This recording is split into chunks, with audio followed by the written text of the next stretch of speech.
That's what I'm looking for in a romance novel when I read it. I just want to feel this incredible connection between the couple and like this love that feels like a love of a lifetime.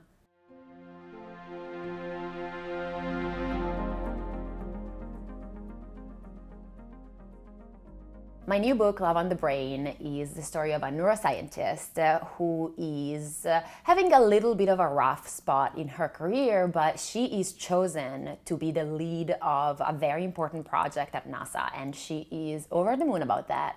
Except that she then finds out that the person she's going to have to co-lead the project with is an engineer that she used to be in grad school with, and she didn't have the greatest relationship with. So it's a little bit of an enemies to lovers romance with a little bit of a twist.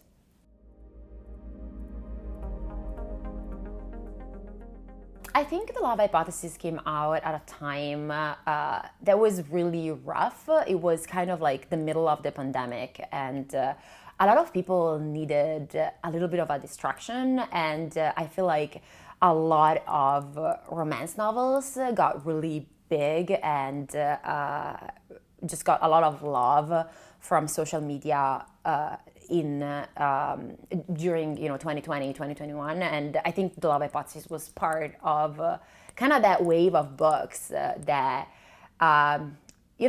was came out at the right time and had the right type of happily ever after feel good content that people were craving.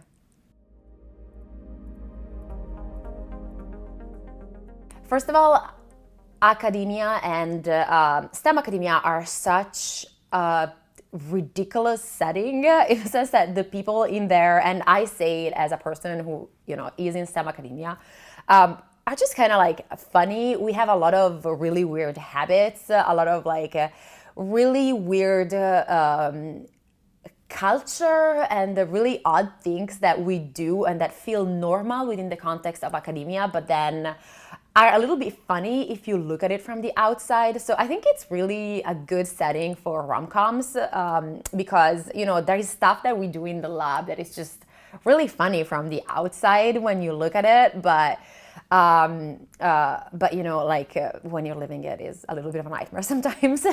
And I also just think that a lot of people have some kind of familiarity with academia, maybe because they have been, students, they have been in grad school, or even just they went to college, or, they have had experiences within STEM settings. And so when they read stuff that is set in STEM academia, they have the opportunity to kind of like connect with something that they have experienced themselves in the past or they are experiencing themselves right now.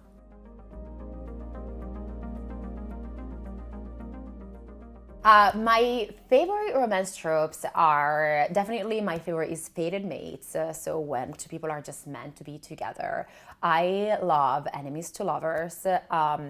And I definitely love fake dating, and it was so much fun to be able to write an entire book that was based on fake dating and just kind of leaned into the trope and also made fun of it a little bit, having the characters call out the fact that they were fake dating was just such a great experience.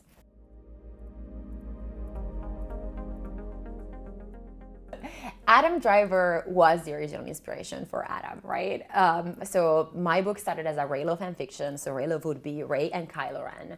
And, Adam Driver plays Kylo Ren. So, like transitive property, Adam Driver should play Adam Carlson. That's exactly how science works, right? And for Olive, of course, it's going to have to be Daisy Ridley, who plays Rey in the sequel trilogy, the Star Wars sequel trilogy. And just also, Daisy and Adam have such a good chemistry as actors. They're just like so good in the Star Wars sequel trilogy. I just would love to see them in a rom-com.